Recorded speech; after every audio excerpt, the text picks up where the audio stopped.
மதுரை முல்லைநகர் பகுதி மக்கள் பட்டா வழங்க கோரி தெருக்களில் அமர்ந்து இரவு முதல் காத்திருப்பு போராட்டத்தில் ஈடுபட்டுள்ளனர். தகவல்களோடு செய்தியாளர் மணிகண்ட பிரபு இணைந்திருக்கிறார். பேசலாம். மணிகண்ட பிரபு, முல்லைநகர் பகுதி மக்கள் எவ்வளவு நாட்களா பட்டா வேணும்னு கோரிக்கை வச்சிட்டு இருக்காங்க? அவங்களுக்கு பட்டா வழங்குறதுல என்ன பிரச்சனை இருக்கு? ஆனந்தி, முல்லை நகர் பகுதி மக்கள் தங்களுடைய வீடுகளை ஆக்கிரமிப்புகள் என்ற பெயரில் இடிக்கக்கூடாது, கிட்டத்தட்ட 30 ஆண்டுகளுக்கு மேலாக இந்த பகுதியில் வசித்து வரும் தங்களுக்கு பட்டா வழங்க வேண்டும், அரசு உரிய நடவடிக்கை எடுக்க வேண்டும், அந்த முடிவை உடனடியாக அறிவிக்க வேண்டும் என கூறி நேற்று இரவு முதல் காத்திருப்பு போராட்டத்தில் ஈடுபட்டிருக்கின்றனர். பள்ளி மாணவர்கள், பெண்கள், வேலைக்கு செல்வோர் என அனைவரும் தெருக்களில் தஞ்சமடைந்திருக்கிறார்கள். குறிப்பாக இந்த முல்லை நகர் பகுதி என்பது மதுரை மாநகராட்சிக்குட்பட்ட 25வது வார்டு பகுதியில் வருகிறது.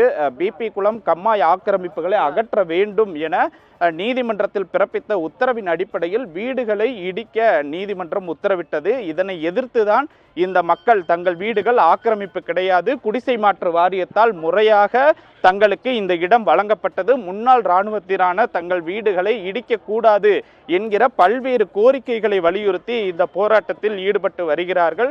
தொடர்ச்சியாக கிட்டத்தட்ட இந்த பகுதியில் 100க்கும் மேற்பட்ட பெண்கள் தான் அதிக அளவில் காத்திருப்பு போராட்டத்தில் ஈடுபட்டிருக்கிறார்கள். இங்கே இருக்கக்கூடிய குடியிருப்பு வாசியிடம் கேட்கலாம். ஆமா, வணக்கம். நேத்துலேருந்து எந்திரிச்சுக்கோங்க. நேத்துலேருந்து காத்திருப்பு போராட்டத்தில் ஈடுபட்டிருக்கீங்க. அரசு என்ன சொன்னாங்க, என்ன கோரிக்கை வைக்கிறீங்க? ஐயா, நாங்கள் குடிசை மாற்று வாரியத்தில் முறையாக பணம் கட்டியிருக்கோம் சார். நாங்கள் 79லேருந்து எங்கள் அப்பா அவங்க வரி கட்டி 93ல் 23,000 ரூபா கட்டி என்ஓசி தடையில்லா சான்றிதழ் வாங்கியிருக்காங்க சார். இதுக்கெல்லாமே அவங்க முறையான பதில் எங்களுக்கு கொடுக்கல சார். மொத்தமாக எல்லா பேருமே நீங்கள் ஆக்கிரமிப்பு தான், கம்மா தான் சொல்கிறாங்க. இது கம்மாவே கிடையாது சார். இது கம்மாவே கிடையாது சார். கம்மானா நீங்கள் 40 வருஷமாக அதை கம்மாயை எப்படி சார் எங்களை நீங்கள் விட்டுருப்பீங்க? எங்களுக்கானதை நீங்கள் சரியான முறையில் பேசலை சார். நீங்கள் இந்த வரிக்கு நீங்கள் கொடுத்த தடையில்லா சான்றிதழுக்கு எங்களுக்கு பதில் சொல்லுங்கள். இப்போ நீதிமன்றத்தில் சீராய்வு மனு போட்டிருக்கீங்க, அரசாங்கம் பதில் கொடுக்க சொல்லியிருக்காங்க. நீங்கள் என்ன அரசுக்கு கோரிக்கை வைக்கிறீங்க? அரசு என்ன சொல்கிறாங்க உங்கள்கிட்ட? சார், நாங்கள் மாற்று இடத்துக்கு போகிறதுக்கு எங்களால் முடியாது சார். நாங்கள் உழைப்பு எங்களோட எல்லாமே இந்த வீட்டில் தான் சார் போட்டுட்டு உட்காந்துருக்கோம். இன்னுமே நீங்கள் ஒரு மாற்று இடம் கொடுத்து நாங்கள் ஆரம்பத்திலேருந்து ஆரம்பிக்க முடியாது சார். நீங்கள் எங்கள் இடத்துல இருந்து யோசிங்க. நாங்கள் 0லேருந்து திருப்பி நாங்கள் வர முடியுமா? இப்போ நாங்கள் ஒரு 80% கிட்ட வந்திருக்கோம், வளர்ச்சி அடைஞ்சு வந்திருக்கோம். திருப்பி நாங்கள் 0லேருந்து அந்த 80 நாங்கள் எப்போ பிடிக்கிறது? எங்கள் பிள்ளைக்குட்டி எப்படி படிக்க வைக்கிறது? நல்ல வேலை நாளை இப்போ பெரியவனை காலேஜ் வரைக்கும் கொண்டு வந்திருக்கேன். இந்த நிலைமையை நீங்கள் 5 வருஷத்துக்கு முன்னாடி கொண்டு வந்திருந்தீங்கன்னா என் பிள்ளையோட படிப்பு பாதிக்கப்பட்டிருக்கும். இப்போ என் பையன் 10th படிக்கிறான், சின்னவன். அவனோட படிப்பு பாதிக்கப்பட்டுருமோன்னு பயந்துக்கிட்டே இருக்கேன் சார். நான் இது மாதிரி எங்கள் ஏரியாவில் நிறைய மக்கள் இருக்குது, நிறைய சின்ன பிள்ளைங்களோட படிப்பு இருக்குது, முடியாதவங்க இருக்காங்க, வயசானவங்க எல்லாருமே உழைப்பை பூரா போட்டுட்டு அந்த வீடு தான் மெயின்னு உட்காந்துருக்காங்க. நீங்கள் இப்போ இதை எங்களுக்கு மாற்று இடம் கொடுத்தாலும் எங்களுக்கு வேண்டாம் சார். எங்கள் இடத்தையே நீங்கள் கொடுக்கறது தான் சார் எங்களுக்கு உத்தமம். அதே போல் ஆனந்தி, இன்னொரு அம்மா இருக்காங்க, அவங்ககிட்ட கேட்கலாம். அம்மா, இந்த போராட்டம் எதனால் பண்ணுறீங்க? அரசாங்கம் என்ன சொல்கிறாங்க உங்ககிட்ட? வீடுகளை இடிக்க போகிறோம், கால அவகாசம்லாம் கொடுத்துருந்தாங்க, நீங்கள் என்ன சொல்கிறீங்க அரசாங்கத்துக்கிட்ட? நாங்கள் என்ன சொல்கிறோன்னா, இப்போ ஸ்டாலின் ஐயா என்ன செய்கிறாரு, எல்லா இடத்துக்கும் பட்டா வழங்குறேன்னு சொல்லி எல்லாருக்குமே கொடுக்குறாரு. எங்கள் முல்லை நகரை மட்டும் ஏன் கண் திறந்து பார்க்க மாட்டுறாரோ தெரியல. நாங்கள் யார்கிட்டையும் பிடுங்கி ஏமாற்றியெல்லாம் இங்கே இல்லை.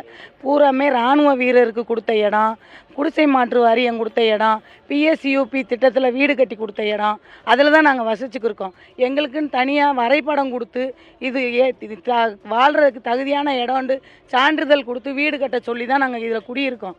இன்றைக்கி எங்கேயோ தண்ணி போகலை, ரோட்டு வழியாக வர தண்ணியை நீங்கள் போய் பாருங்கள். அடுத்த தெருவில் ரோட்டு வழியாக வர்ற தண்ணியை தான் கொண்டு வந்து விட்றாங்க. எங்கள் சார் சொன்ன மாதிரி இதுக்கு சேனலும் கிடையாது, தண்ணி வர்றதுக்கு வழியும் இல்லை.